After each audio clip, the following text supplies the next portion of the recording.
Hey everyone, thanks for joining me today. In today's video, I'm going to take you through a personal experience with, yep, you guessed it, COVID-19. Because after successfully avoiding getting COVID for about 2 years, approximately 9 days ago, I tested positive. I'll take you through where I think I got it from, what my symptoms were, how my experience has been, and what I think it means for me in the future. And maybe you can apply it to an experience that you've had or may have in the future as well. All right, let's get started.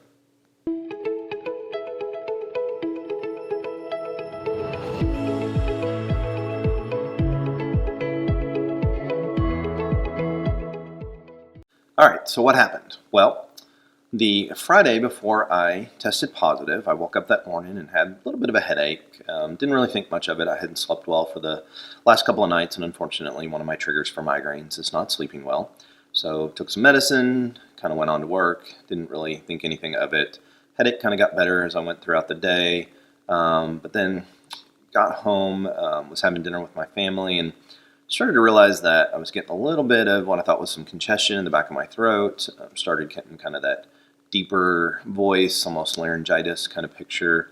Again, didn't really think a whole lot of it. Thought, well, maybe I was just getting a little upper respiratory infection or something like that. It is wintertime after all, and we do still have a lot of other viruses circulating even beyond COVID-19. So went on about my night, went to bed, and then unfortunately woke up about 2 in the morning and felt really bad. Had a low-grade fever to about 100. Chills, sweats, headache was back, lots of body aches, really didn't have a lot of lower respiratory symptoms, didn't have a cough or anything at that point. Just a lot of the fever, chills, sweats, achiness, that kind of stuff. Kind of knew what I was dealing with at that point, and figured I would do my best to isolate myself from the family. So thankfully, we have a house with a basement that has a guest bedroom in it, so went ahead and moved downstairs, took some Tylenol, ibuprofen, tried to help minimize the symptoms a little bit, and tossed and turned basically for the rest of the night. Next morning, got up and knew I needed to go get testing done. Actually, I'd already had a test scheduled for that day because I was supposed to have a procedure a couple of days later that required a pre-procedure COVID test. My hospital requires pre-procedure testing for a lot of the procedures that are being done. Called and actually changed that to a symptomatic test and went and got that done. A few hours later that day, of course, test results came back, and unfortunately, I was positive. Kind of knew I was going to be. I've seen so many patients recently with COVID, and my symptoms fit most of what I've been seeing from other patients I've taken care of recently. So kind of stayed in the basement the rest of the day, tried to minimize my symptoms as best I could with some Tylenol, ibuprofen. Just kept an eye on things throughout the day, kept an eye on my oxygen level to make sure that it didn't drop, although I really wasn't having any significant cough or shortness of breath, a little bit of cough occasionally from the drainage and the postnasal drip. But never really developed any true lower respiratory symptoms really at any point during my experience. That went on for about a day. Next day, really woke up feeling pretty good. The fever was gone. No more chills or sweats. The achiness had pretty much resolved. Headache was pretty much gone. Really still had just cold symptoms, congestion, a little bit of occasional runny nose. Still had kind of the laryngitis, deep voice kind of picture. But really, that was it. By Monday, even that was starting to get better. And then as the week went on, really didn't have a whole lot of symptoms, hardly at all, other than the congestion and postnasal drip stuff that continued for a few days. And then even that got better by about day 4, and haven't had any symptoms since. Thankfully, I never lost my taste or smell. That was actually one of the symptoms I was worried the most about, but never had any experience with that. Kind of had a little bit of a weirder kind of sensation to my tongue, I guess, but never actually lost taste or smell. Never developed really any significant shortness of breath, mild intermittent cough, like I mentioned, and that was pretty much it. And I am 100% convinced that my symptoms were that mild due to the fact that I am vaccinated and boosted, as I've shared in other videos. Now, some who want to degrade the vaccines and the anti-vaxxers out there will say that this is proof that the vaccines don't work. That is totally false.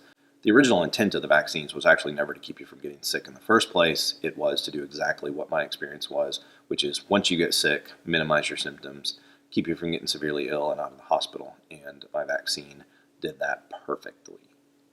Like I said, other than that first day, my symptoms were not much more than a cold.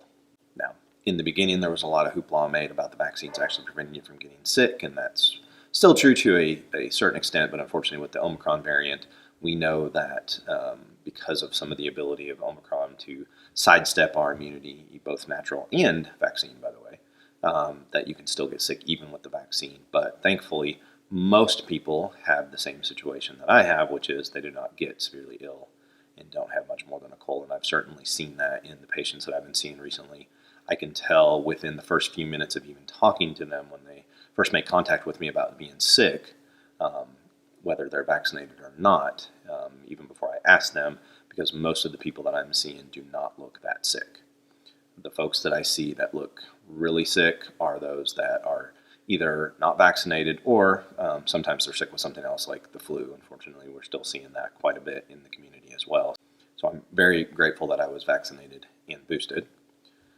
Now, where do I think I got this from? I honestly have no idea.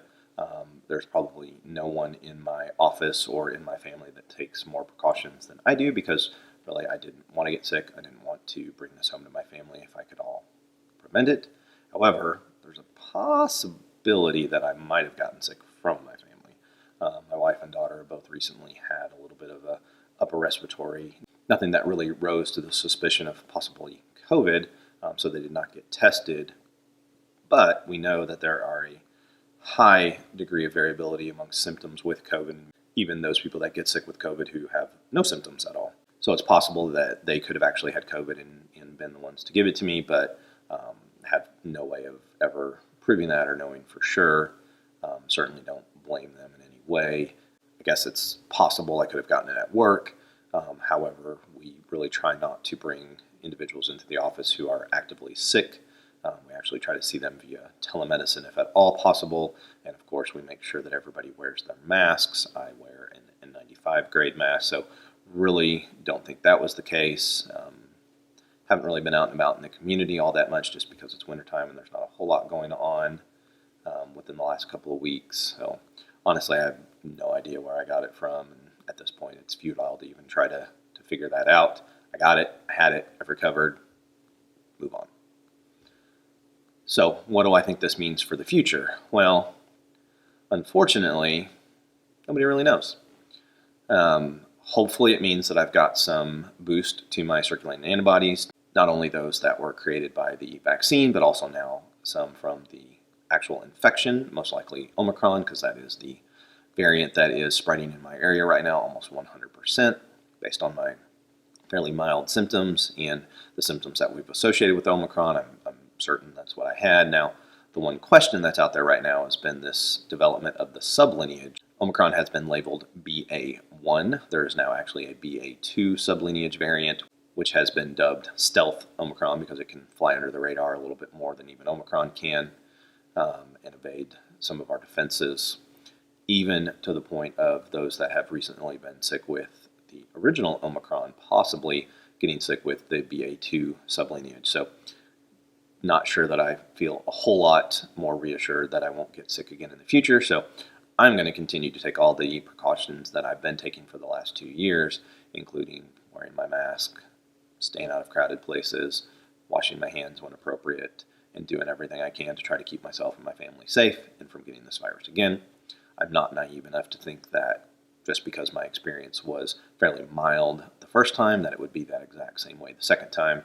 So I'm going to continue to do everything I can to try and prevent this again, and I hope that those of you that have been sick recently with Omicron, which unfortunately is a very large portion of the population, I hope you will do the same, and please don't become too complacent or cocky that, oh, I've been sick recently, I'm good for a period of time, or at one point it was quoted that if you were recently sick, you might be covered for the next 90 days or so. Unfortunately, that doesn't appear to be the case. And honestly, who knows what the future holds with the next variant that comes around the corner, whether you'll have any level of protection or not. So I highly encourage you to continue to take all those same precautions that we've been talking about for the last 2 years until this thing finally either burns itself out or we know more about how it's going to react in the future. All right, well, I hope that by me sharing my experience with getting COVID recently, that this reassures you that the vaccines do indeed work. They're doing their job. Their job is to keep you from getting severely ill and stay out of the hospital. Thankfully, that was my experience. So if you haven't gotten your vaccine yet, I hope you'll go ahead and consider getting that. If you've gotten your original vaccine but haven't gotten the booster, now's a great time to get that booster. If it's been 5 months since your original series with the mRNA vaccines, or 2 months if you got the Johnson & Johnson vaccine. I hope you'll continue to wear your mask whenever you can and when it's appropriate. Stay out of those crowded indoor spaces, especially if Omicron is circulating at high levels in your community, which unfortunately, as of the making of this video, is just about everywhere still. And as always, be safe out there.